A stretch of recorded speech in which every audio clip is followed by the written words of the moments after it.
Hello and welcome. Today I speak on a very special topic that I have titled, You Are Called for Special Services. And I start this with what I describe as a golden nugget.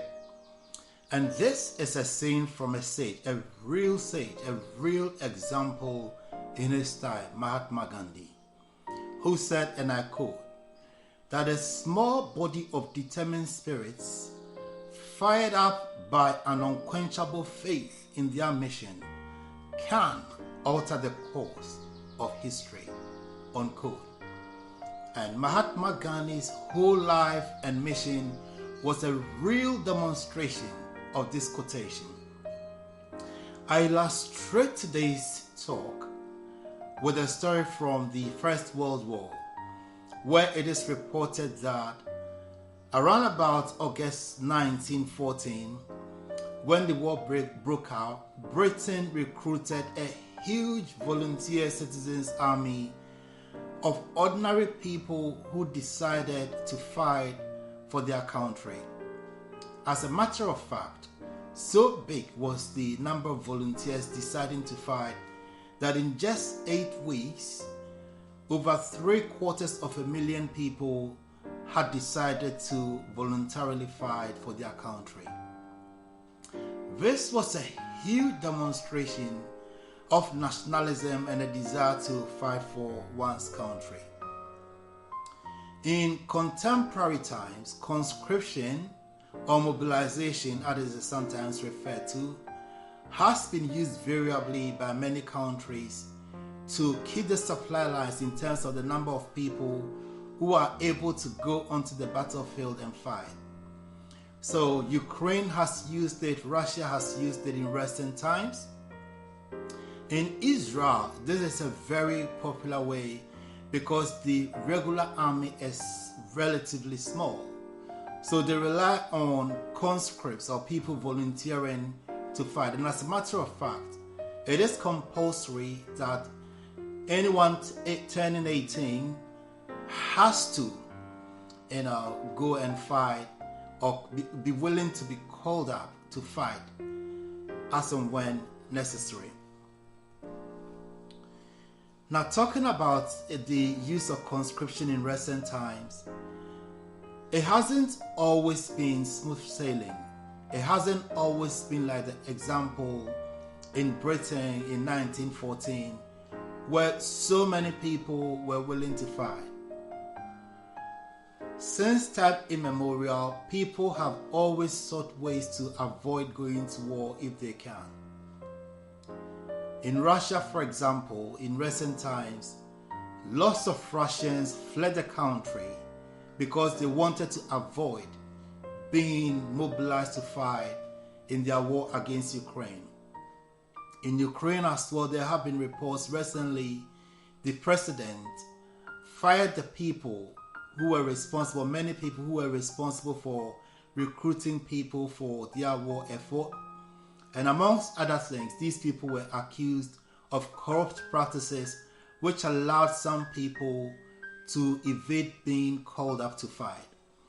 So conscription is common, it is used, but it hasn't been always that you've had people ready and willing to fight. People have, when they can, sought to avoid going to fight. Now, this practice of trying to avoid going to fight is not new. It's not just in recent times in Russia or Ukraine. A long time ago, and there is record in the Bible, or the prophet Jonah, who was sent by God to Nineveh to go and speak to those people. And the prophet, for whatever reason, decided not to go. And he went on the equivalent, what in today's terms we would describe as probably a cruise. However, it took the divine intervention of God and a series of events that led to him being swallowed by a whale, and eventually he deciding to do the right thing by responding to the call of God.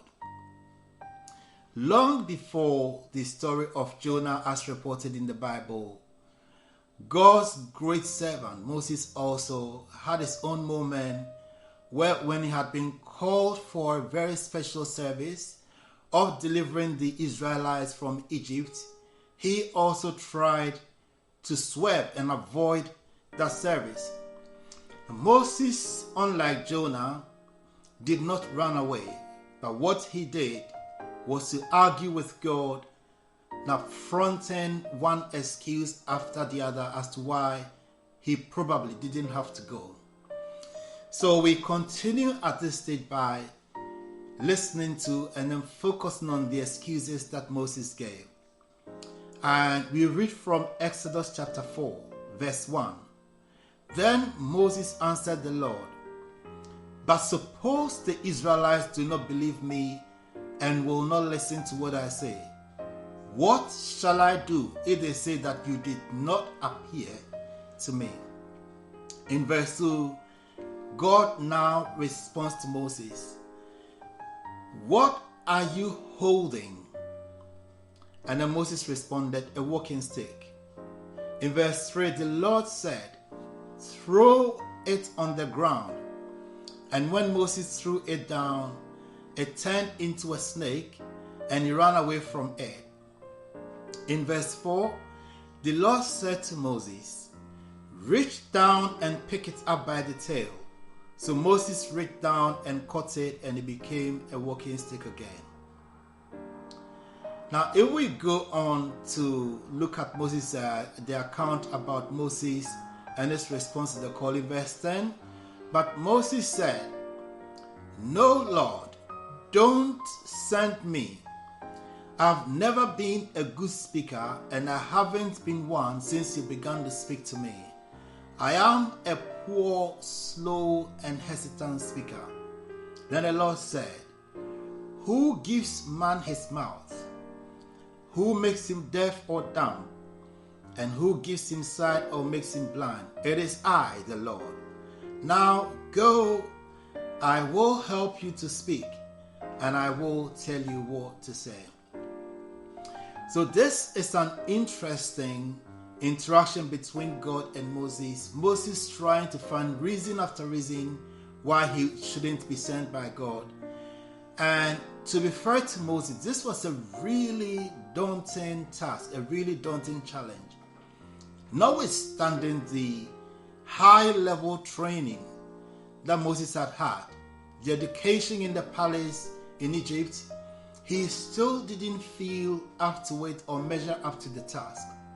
So justifiably, he tried to avoid, but God knew what he had and what he had put in his hand. To convince Moses more about the capabilities that were present with him, God told him something very simple. Up until that time, he had what he thought was an ordinary walking stick, an ordinary rod which God asked him to put down. Now, when he had put that down, it turned into a snake.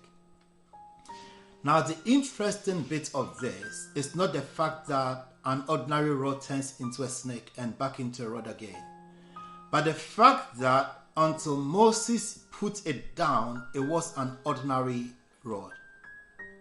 The question today for you is, what have you got in your hand?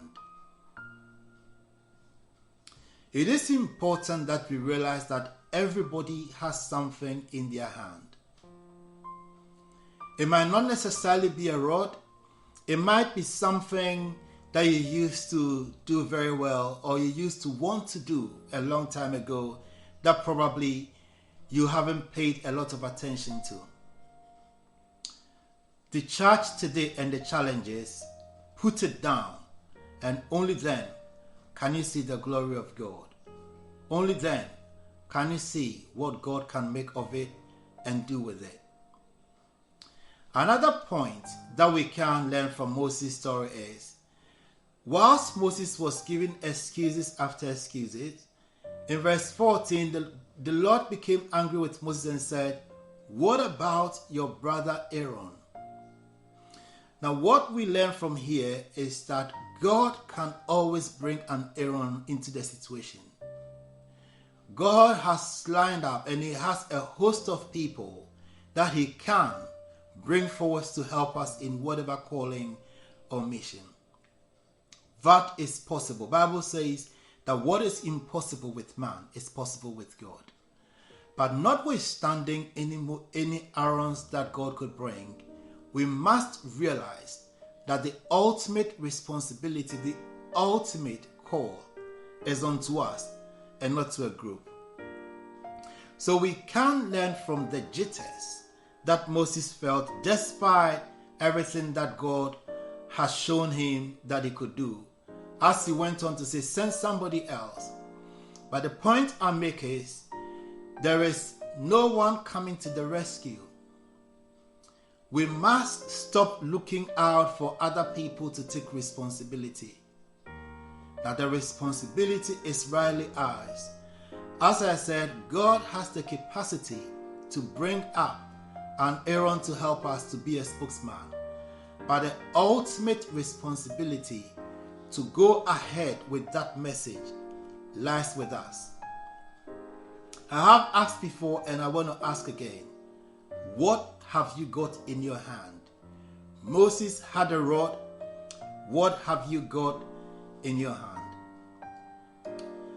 The second lesson from Moses' episode with God is, as he tried to pass the responsibility on, and I've mentioned that God wouldn't countenance that, and I've said already that there is no one coming to the rescue. So the sooner we realize that the ultimate responsibility is ours, the better it is. One of the problems that Moses had was when he kept focusing on what he didn't have. It was a very legitimate argument and very valid for him to say that he was probably not eloquent. Well, some Bible scholars have, expressed their views, because Moses was a very intelligent guy trained at the highest level of civilization in Egypt in those times. But that was his reason. He said he couldn't speak. Granted that Moses couldn't speak.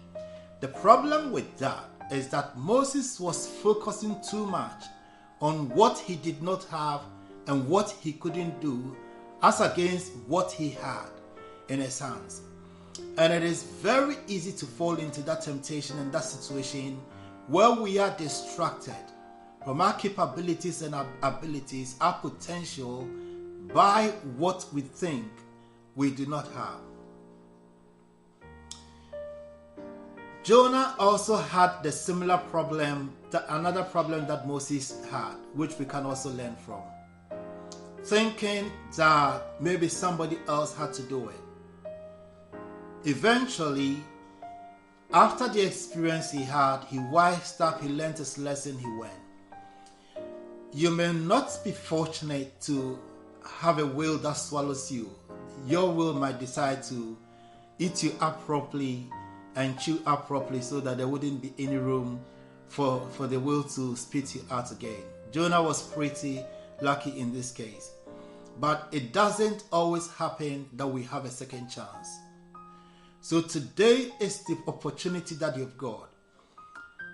We shouldn't resist the call to action to reach out to our society.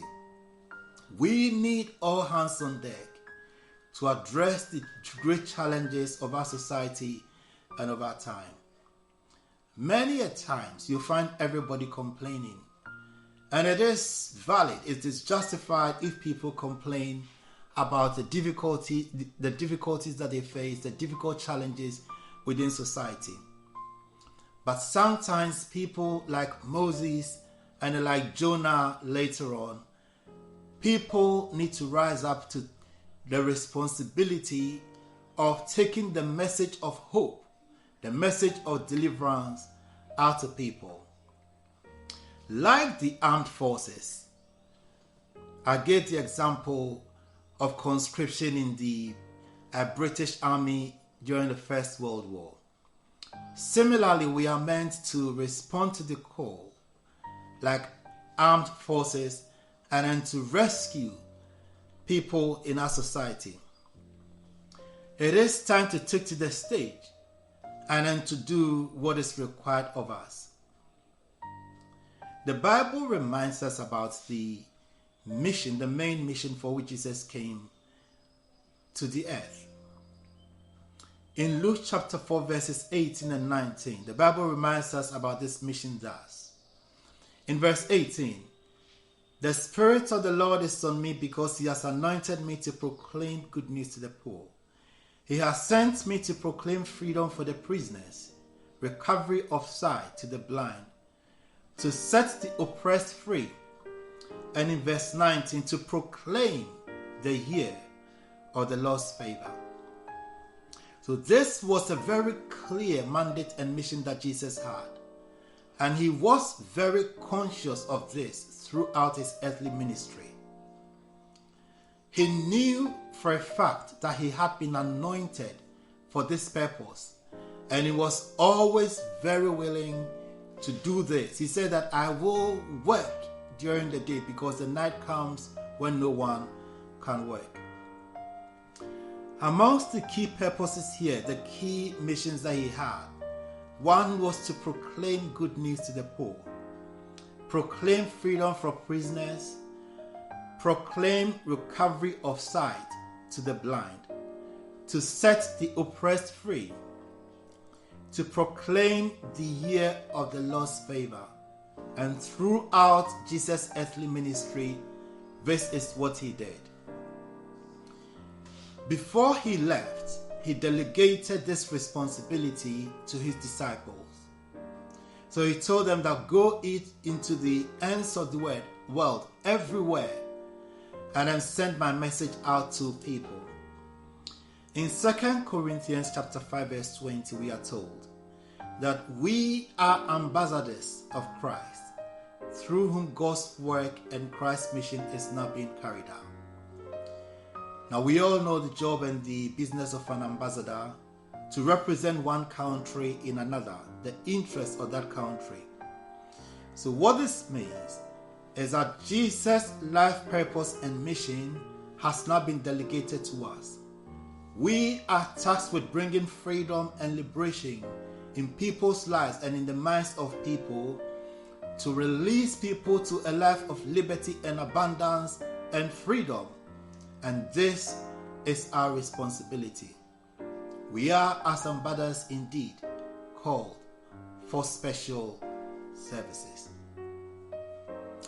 In brief, our life's mission and purpose is to make people's lives better. And this is captured so well by British entrepreneur Richard Branson, who says, and I quote, "From my very first day as an entrepreneur, I felt the only mission worth pursuing in business is to make people's lives better," unquote. So this is the passion and the driving vision and mission of this very successful British entrepreneur. There is hope for our society, despite all the suffering that we see around. There is hope of deliverance, not just spiritual deliverance and spiritual hope, but in practice, practical day-to-day deliverance and hope. In all aspects of life, social, economic, political lives of our society, there is hope. And we need to see ourselves as the ambassadors of this true hope, and ambassadors of this special service that we've been called to. Let us go out into the world and present the good news that we are sent with. And let us proclaim freedom to our society. Proclaim the year of the Lord's favor indeed. Like Moses, who left the comfort of his life in Egypt and responded to the call to deliver the Israelites, we need to leave our own comfort zones. We don't have to be too focused on our own comfort and success and achievement. That should become the main preoccupation. And I end up in the words of Martin Luther King, who says that the ultimate measure of a man is not where he stands, in moments of convenience and comfort, but where he stands at times of challenge and controversy. Thanks for watching this video and for your time. This has been brought to you by Christian Leadership Ministries Global.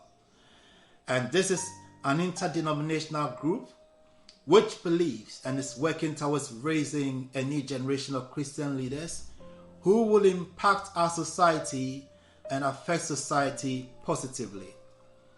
I want to welcome you, if you're watching this, to join this rising new generation of leaders, and let us change our world for the better. If you found this video useful, I will invite you to subscribe to this channel, to click on the notification bell so that every time we upload a video you will be notified. Share this with your friends and family. Now God bless you for watching. See you another time. And remember that you are destined to be the head but not the tail. See you at the top in life.